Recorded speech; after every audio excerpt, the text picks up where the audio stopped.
or like start the race, as I'm going to call it. This is the AGDQ submission pitch for Catherine. It's a puzzle game by Atlas, more specifically Team Persona, who was known for the Shin Megami Tensei Persona games and just being straight up awesome. So this would be a race between myself and Color Thief, and I don't have a great footage of Color Thief, although he's very capable of doing the run. I'll talk about it a little bit more during the run. But I wanted to kind of show what this game would look like as a race in that kind of an environment. So I've recorded 2 offline attempts. I do not have times on either of these. I do have a pretty good idea of which one actually wins. I didn't doctor these at all. These are just my runs as I did them to show what this looks like as a race and why I think it would be a good one. So I hope you guys enjoy it. I'm going to start some Catherine soundtrack, and we're going to have some fun with this. On commentary with me is DarkTerrex. Hello. He agreed to help me out with this, so I'm very grateful for that. And here we go. Start some music. I'm going to start the first one. As soon as that gets to the fade in, I can start this. Okay. There we go. So a bit of backstory on this run. This is battle mode. Terex, have you done anything with battle, or have you done just story? I've done just story and a bit of the competitive, but that's about it. Okay. So what this is a side mode that's basically, you know, it's the randomized mode after you beat the game. It kind of puts everything you learn in the single player mode into practice, is kind of the idea behind it. The story mode doesn't make a great speedrun. It's a bit long for what it is, and it's also, there's so few random elements that it's actually somewhat boring to watch. So It's pretty scripted. yeah, this has a lot of strats that you can't do in single player. You also wonder why it would be two player, like 1 player 2 controller runs instead of just a normal co-op. This game has so much cooperation needed between 2 players that it would be an inconsistent 2-player run, and honestly, I think it'll make it better watch as a 2-player race. So as you can see, you know, I've got the one run that's already ahead, 35 steps to 28. There's always that constant score counter going on that's going to tell the viewers who's in the lead, who's behind. So this is the first stage. It's kind of the most basic. There's only a couple different types of blocks. So, Now, is this stage based around the breakable blocks then? yeah, it's only got 2 different types of blocks outside of the standard gray ones. It's got cracked blocks, which you can step on twice. You'll see me work around those. Those are actually kind of tricky in 2-player runs because since both players have to step on blocks to progress, they're going to break on every step. Like, you can't keep them and have both players go across them. The other one of those 100-kilogram blocks, which take basically 2 or 3 times as long to move. It's not a huge deal in 2-player runs because you can just move it with one character and then, like, it doesn't stop you from working with other blocks. Right, because you can just move the other character to do something else in the meantime. Right.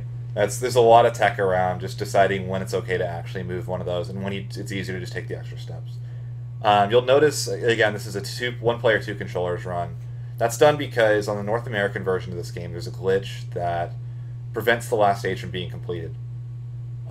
Consistently. It's doable, Consistently, yeah. It's basically a 25% chance every time, and there's no rhyme or reason to it. There's just, if you get a specific pattern, you can always complete it. If you don't, you will never complete it.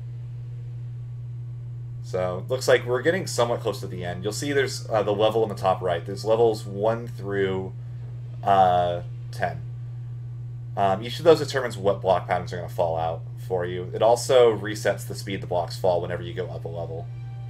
So, you can see the first one I did was quite a bit ahead. That's the one on the right. Yeah, I've got these backwards on my screens. So that run actually was quite a bit ahead at this point. Again, the viewers can easily see this. They can see, okay, he's near the finish line. He's about 20 steps ahead, so it's easy to follow for that. Yeah, you can visually see where they are rather than just say, oh, I can't tell, what stage are they on? Oh, no, they're on step 97. Yeah. I think that's going to be really helpful to keep this accessible to a general audience, while this also being a very tech-heavy, difficult run. So you can see right there, the second run just got to the finish line. That's about a pretty average spread. The first one was really good. It was only 8 seconds off my PB for that stage. That was one of my best alters I've ever had. So, you'll notice there's a lot of tech that having 2 players adds. Alter is my favorite stage in the run because of how much extra tech it adds to it. As you can see, I play with a fight stick and a DualShock. My opponent would actually be using 2 fight sticks. It's kind of just personal preference. There's one advantage to using a DualShock, but it's not that relevant. So, Better than using 2 DualShocks. I actually messed around with a lot of different options before finally deciding let's try a fight stick. 2 DualShocks was one of them. I thought about there are some fight pads for the PS3, and I looked into a bunch of options before eventually just saying, okay, let's learn it like this and see how this works. It took like 2 runs, and it was pretty obvious that it was going to be the best option. So, this one's gimmick is that it's a very narrow stage. It also requires a lot of tech. You'll see that trick where Catherine pulls, Vincent pushes, and that kind of reclears the blocks. Like, it keeps the block from falling. It's really handy. It's the main reason that 2-player is so much faster and consistent than doing a single-player run would be. Single-player run would be probably twice as long with about half the entertainment value. So, you can see my first run of the day, the one that's on the right side of your screen, has a pretty decent-sized lead still. It's a bit slowed down right here. I didn't have a very clean obelisk to start off on this. So... Yeah, and as you said, the stage is gimmick. Each stage in this run has a gimmick for what it does, and this one you said was a narrow stage, correct? Yeah, it's very narrow, which also means that it's very tech-heavy. You'll notice there's a lot of times where I need to collapse the tower or pull out blocks and catch blocks before they fall in order to keep that tower as wide as possible. So, right there you see my first run, the one on the right, is getting to the stage reset. Every single stage does about a reset at around level 5, where it'll drop down just enough blocks to where the tower flattens out again. It's kind of the game just being nice to you for a little bit before going right back to being completely evil. You can see it lost a lot of time there, though, compared to the other run. The other run actually took the lead in steps, although they're at the same part of the tower. So... And another thing, this stage also introduced the spike traps for the speedrun. Right. Spike traps, if you step on them, it's you can step right off immediately, and then they're just normal blocks. But if you stay on them, it instantly kills you. The one thing about this run that is always going to be a factor is that deaths are incredibly punishing. You have to completely start the level over, and the later levels are... about 7 minutes done really well. So you'll see I'm a little bit stuck on the left side trying to figure out what the best way of climbing up is. It looks like I finally figured one out over there. So something that's always fun about this run, since I'm always doing different things, I always it's really fun to look back and see oh wow, that was a really clever solution I came up with. Yeah. These are all just done on the fly. I can't have anything really memorized outside of a couple of very small sections. So you'll see they're right neck and neck right now. So that little itty bitty lead from Alter is already gone. So, oh, right there. Ugh. I was really mad about that. So what happened there was I stepped up onto a bunch of spike blocks, and I tried to keep going up. But what I didn't realize at the very top, there's a step with 2 on it, so I couldn't keep going up. So I had to drop down there. So I actually died in the first run of this I did. So I didn't try to doctor these runs at all. This is very possible to happen at the actual event, but it's recoverable. It's very recoverable. These runs, if I remember correctly, are actually only going to finish about 30 seconds apart. So, but it always will have that catch-up factor because of exactly how dangerous every second in this run is. And keeps the race on edge. Yeah. So, let's see right now, though, it's got a pretty sizable lead to make up now.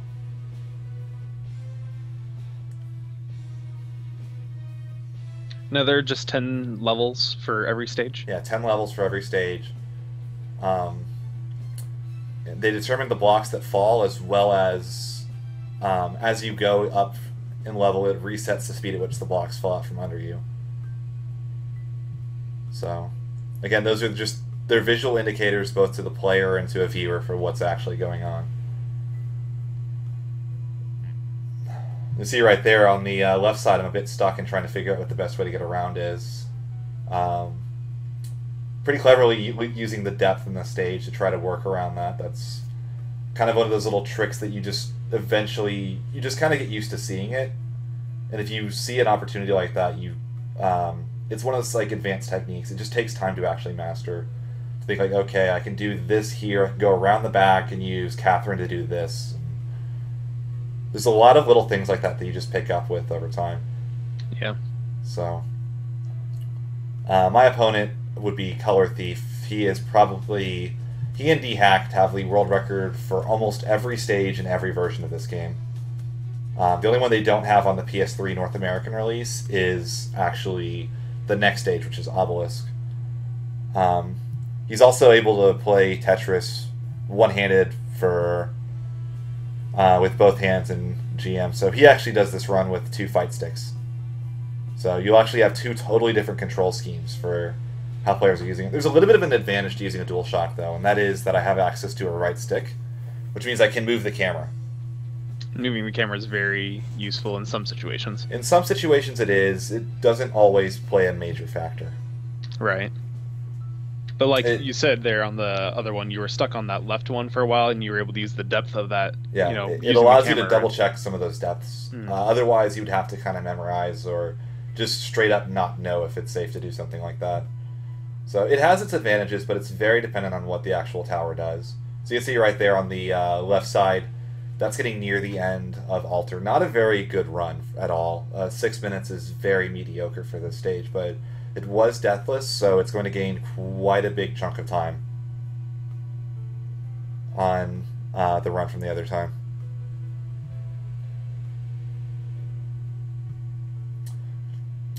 So I guess while we're waiting a little bit, you said you've done a little bit of competitive, Catherine. You want to talk a little bit about what that is?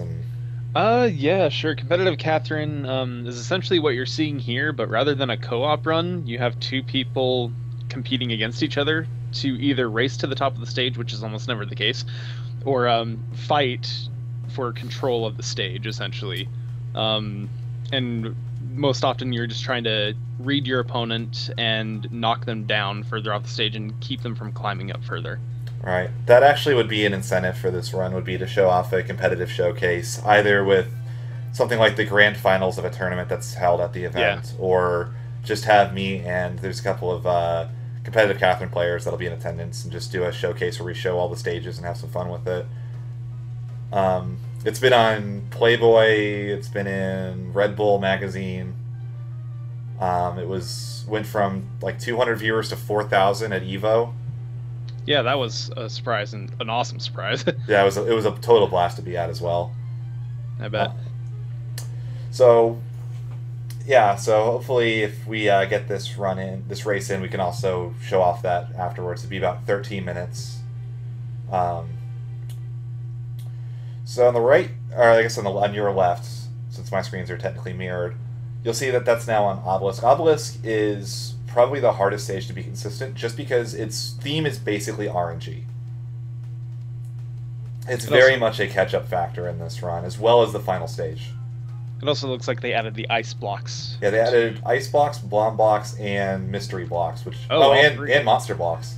Oh wow, that's a handful. Yeah, it goes from having almost nothing to having every type of block in the game except for black holes. So, yeah, it's pretty nuts. Yeah, I would say that's the RNG stage. No, it's even like blocks. I'll get to it a bit later, but even the ending of this stage is total RNG. So, how wise would it be to use a mystery block? If mystery blocks are, if they're, it's a situational thing. If you see a lot of things around it that it can't, like if there's a lot of options, but the mystery block is clearly the fastest, just stepping on it and trying to make sure, like right there, I could have worked around that mystery block, but it would have been very slow to try to. So I just stepped on it and hoped for the best. Sure. Because if you got spikes or something, that's easy. You got past it quick. Yeah. Instead, I got a bomb block, which is always the very worst type of mystery block you can get. The other thing about mystery blocks is you have to treat them as every kind of block at once, because if you step on an ice block towards the edge, you'll fall off and die. If you step on a spike block and don't step off immediately, you'll die. Which is also annoying because if it's a crack block, you're going to break it as soon as you do that. So it's very much the most difficult stage to do, even casually, I think. You'll see up ahead there's actually a section where we get what's called a tower split, and that's programmed into the patterns that fall. It always, about level 7 or 8, will split, or it'll split up into 2 separate towers. And you have to really know how to manage what you're doing on that, or you'll never complete that section. Right, because you have to figure out how high you can get onto one tower before you have to switch over to the other one to continue. Alright, so you can see it's about a 3-minute lead right now for the second run. And it's just now getting to that tower split I was talking about. So you can see there's that big gap in the middle and nothing is falling in there. And even if something did, there's nothing to hold it in place. So a lot of this is knowing... Whenever you climb, you'll see me right there. I'm pushing that block out and making the entire thing fall. Whenever you climb these towers, you're making them shorter. So over time, you're going to make them short enough where it's not going to get new blocks because the other side is not high enough. So you see me right here. I'm trying to find a way of collapsing this again just to climb it, but that's also making this side shorter. It's making it where eventually I have to cross over to the other side, which looks like I'm about to do right here. You can see I've got a really good setup. If that mystery block cooperates, I can climb up that side really good. You can see me looking up at the camera and making sure it's a safe path. And it's where I want to stay on, so... You see me crossing up, and now I'm on the higher side of the tower. It's always important to be on the high side if possible. Right, because then you have more movement, or room to make errors. Right, you can collapse the tower a lot more and not have any issues with the tower becoming too short. So... Now that's another thing is collapsing in this. Collapsing is a very big thing in Catherine. I find it to actually be, when I was first playing the game, that's one of the things I struggled with the most, was trying to figure out where I could collapse things for the best benefit to get me up higher. Right. Collapsing is easily the last thing that players learn in this game. Every time I see people play this game, they never try to collapse the tower at all. Yeah. You have to really kind of be in the mindset... And you almost want to collapse as much as you climb. It's a very different thing than what you would expect, but the more you collapse, the stabler the tower is generally going to be. Like, it's... The best way I can play it, or put it, is when you're climbing, you're inherently breaking the structure of the tower. And whenever you collapse the tower, you bring that structure right back to form. Right. You can see right there, my second run, the one that's on the left side for y'all, is in a very weird spot right here. I didn't know how to deal with this section at all. It was just a very odd pattern. So, I've got like kind of blocks all over the place. Looks a bit like Swiss cheese, and figured out a pretty cool solution here. You'll see me connect these at their corner, and I'll drop down and sidle over. And that's that's another thing that's sidling. A lot of new players don't realize that they can do is just go around to the back side to find a new path. Yeah, it's much more useful in single runs than it is in pairs, because you get in your partner's way a lot in pairs when you're sidling, but you'll also use it to drop down and give your partner room to work in pairs. So, and then like this instance, there's the occasional, oh hey, that's the solution, I need to do that. Yeah. So again, there are so many different tools, and all of these can be explained as they're happening, which I think it makes it a pretty engaging watch, even if you haven't actually seen this run before or played the game. So, every time there's something different going on, which is what I actually love about this run. You'll see, though, on my first run, the one on the right side for y'all is actually catching up quite a bit here. I had really bad patterns for Obelisk on this run, and I just had to recover as best I could. You'll see me, I had to rush off of that block because it's going to blow these up. So see, I got another bomb block in a really bad situation. It's going to slow me down a ton over there. I'm going to catch up a pretty good amount here, actually. So I'm trying to find a solution. And I'm really not seeing anyone that works out well. So eventually I just say, okay, I need to drop down with Vincent. But all this time, on the other screen, you can see me just climbing away. I got really good patterns on the first run I did. Again, the one on y'all's right. So you can see it's pretty easy to say that even without the omnipresent risk of death, there's almost no chance that there isn't a comeback potential in this run. Um, I had a 3-minute death, and I'm already within 30 steps of my other run. So I think that speaks a lot to just the consistency of how this can happen, and just the sheer amount of skill where you can't always play perfectly. So, yes, that does mean that there is, blowout potential for either player, but I don't see that being an issue. I think Color Thief is competitive enough and good enough at this where he won't let me have an easy win at all. So see me right there, being kind of cautious around all these mystery blocks and trying to find a clean way up there. Only 20 steps ahead now, though, which is pretty crazy to think about. Just not a clean run. So I was talking about how there's RNG at the end of this. You'll hear a bell, and that tells you when the goal is spawned. It's actually RNG on this stage when it spawns. Oh, really? It can go... It's a 50-50 chance every time it drops a set of blocks, whether it drops the bell or not. I've lost PBs to that. I've lost... Or stage PBs, not... I know Color Thief hates the stage because he's had several world record pace runs where the stage just didn't spawn the goal at the very end, and it's like a 20-second time loss when it does.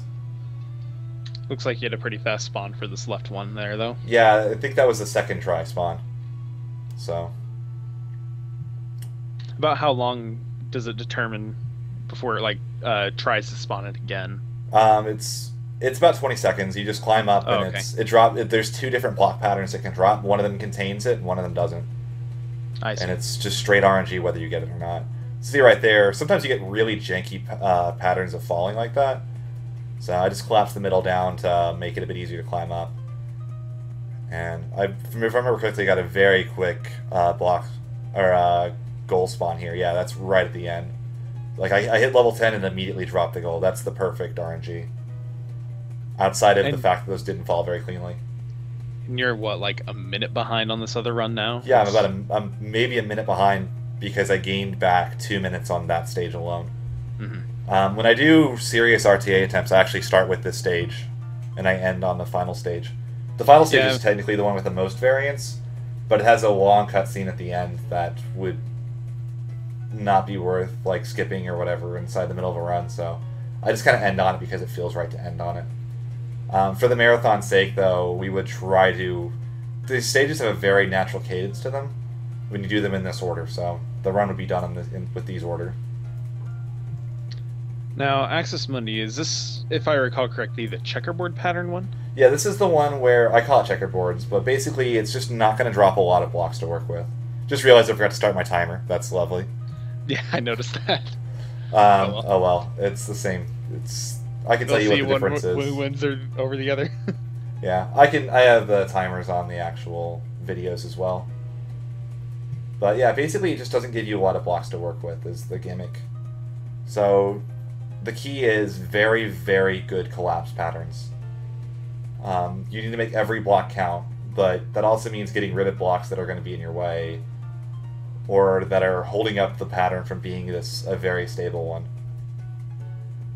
It also adds one final block type. You only have 2 types at this stage. You have the crack blocks and you have black holes. Oh, the black holes, yes. Black holes are amazing for competitive. They are absolutely terrible in battle. Black holes are scary and competitive. Oh, they're so much fun, though. That's one of my favorite competitive stages. Easily. Yeah, so if you step on it, you die immediately. Any blocks that go on top of it immediately get sucked in and disappear. So the only use they potentially have is holding up by their edges. And they are very scary to have around. Again, I'm playing on a fight stick. I'm a bit less... I'm not very confident in my inputs on the fight stick compared to the DualShock, so you'll see me be very careful with Catherine around any black hole blocks. I'll usually even just push them away if they're not being useful. Man, look at this comeback. Yeah, or even now at this point. Like 4, 5 steps behind.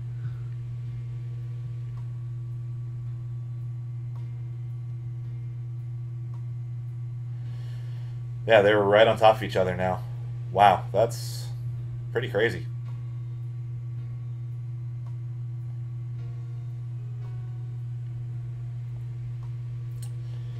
So, again, you'll see me trying to work to make sure these stay as flat as possible and try to keep those blocks in the right positions. There you can see the first black hole appearance on the right screen. Yeah, and you see me just kind of being like, ah, crap. So I'm going to probably step down and push it. I'm just going to leave it. A lot of times I'll actually even just push it away for safety purposes. It's very easy to just have an accidental input land on one of those things. Mm-hmm. So I've lost a couple of runs to just accidentally, like, if I hit the C button with Catherine there, she would have just fallen off and died by landing on the black hole.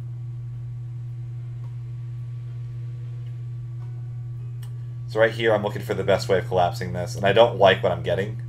As you can see, the right side is holding it up, and that's why I was a bit hesitant there.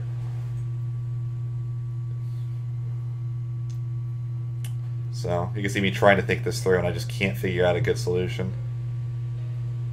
So that's slowing that down a little bit, but it's actually in the lead, which I didn't expect it to ever take the lead. I thought it was going to... When I was recording these runs, that was the first one I did, so when I knew in the second one, I'm like, well... It's going to start out a bit behind. It's going to take the lead on the death, and I think the other one's going to get close to catching up, but it's in the lead right now.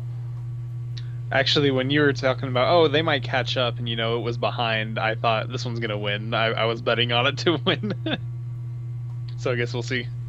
I honestly thought the one with the death had no chance of winning. I thought it was going to be about, a little bit behind, but I didn't think it was actually going to ever fully catch up. So this is very interesting even for me to see.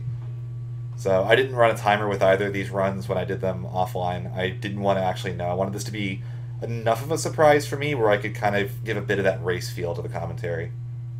Obviously, it'd be a bit easier to get that true race feel when you have two full runners going at the event. And my target for commentary style would be something like the Freedom Planet race at SGDQ, where the community only had two real runners that were at the event, but they still went through and found me and Alec to do very, very good race commentary and make sure we understood everything that was going on. So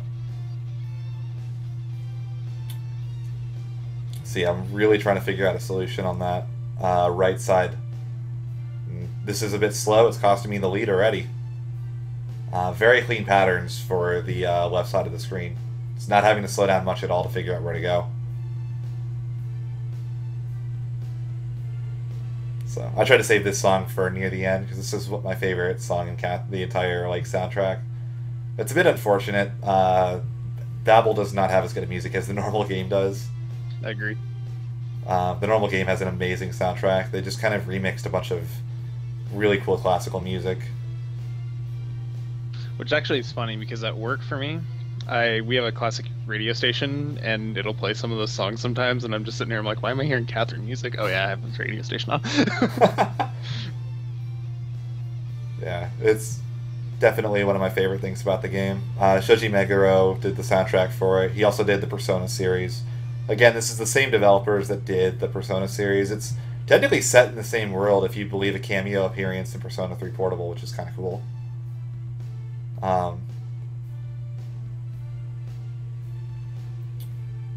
And they are still neck and neck right now. I did not expect this to be this close. It's exciting. Yeah, I'm kind of getting into this now. That was a really nice collapse over there on the left side, making sure all those blocks went right into slots. One thing I didn't mention, this stage, that background is really bad. It lags the entire game. So if you'll see a lot of blocks fall at the same time, you'll see the entire game lag. And that actually can be really dangerous because I can lose inputs with it.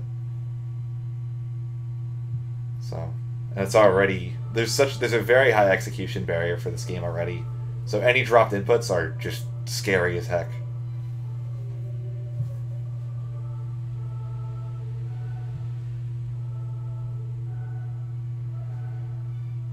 Man, 6 steps difference. I have a question about some of the movement. Yeah, go right ahead. So I know it's possible, and I'm sure it's really difficult, but I'm wondering if you actually found any use for it. If you have one person standing on top of a block and you have the other one push it underneath them, you can actually have the person standing on the block walk with it. Yeah, I've actually done. I think I did that in one of the runs actually. Oh, did you? All right. Yeah, I must have missed it. But... Trying to go across a gap. I'm pretty sure I did it on the one on the right in Obelisk. It's very nice when you're trying to cross a gap. Actually, I've had runs before where I was trying to cross a gap and there was no way of getting 2 blocks across. So that was your it was option. 2 different. So my only option for getting across the gap was actually to stand on top and actually do that. a very weird timing for the input because you can't input both at the same time. You start pushing the block, and then you step like a couple frames afterwards. But yeah, I pushed somebody across a gap one time that I couldn't reach otherwise. It was a 2-block gap, and the only way of getting across was going to be to do that, and clutched out the movement and got it down. So it's not going to happen often, but there are situations to where would be useful. It's highly situational. I usually will use it more as a swag strat than anything because it looks really cool. But there are situations where it is the optimal way of moving. So,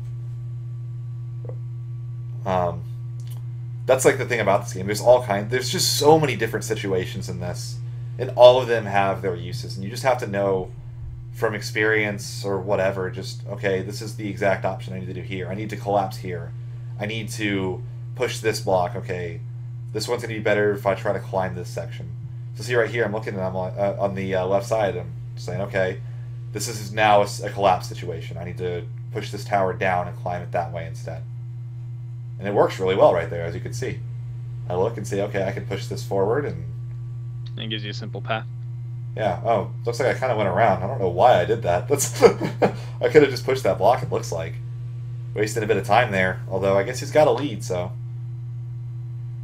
Still not much of a lead, though. Yeah, that's... 13 steps is nothing. Although, it is getting near the end. The last 2 levels of Axis Mundi actually are very easy. So, in what way? They're just so set, and they're just set to basically be a very flat tower. Okay, so essentially they gave you the hard stuff at the beginning of this one, and then like, all right, Well, no, actually, the hardest section is basically levels like 5, 6, and 7. Okay. You'll see right here, this is level 9, and it's already flattened out and oh yeah, definitely. Just very simple. So you kind of know, you'll know when you're near the end of this stage. But so that's probably a pretty easy win now from this point. Yeah, right there is you can see the bells at the very top there. Very close runs, though. Especially considering one of those did have that 3-minute death. Yeah. So, it actually took the lead for a little bit, and just didn't have enough steam to stay in there. Now, if you have one character go and stand on the finish line, are they locked into that spot? They are totally locked. You can't move them off. That's why I have to drop down and go across on some of the stages. I can't just move them directly across. So optimally, the first character that gets up there drops down and sidles across, and the other one just goes up to the first available one.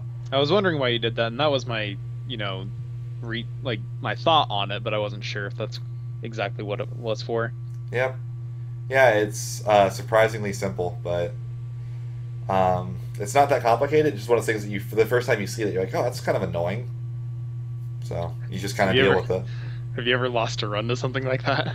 I've lost several seconds on a run before to just straight up not hitting the X button on a finish line. Because the last person to hit the finish line has to actually hit the X button. And it has to be whichever one got there last. Yeah. So that was only about a 30. Yeah, that was about a 30-second difference between 2 runs, even with a death in one of them. So. Yeah. Could race with yourself.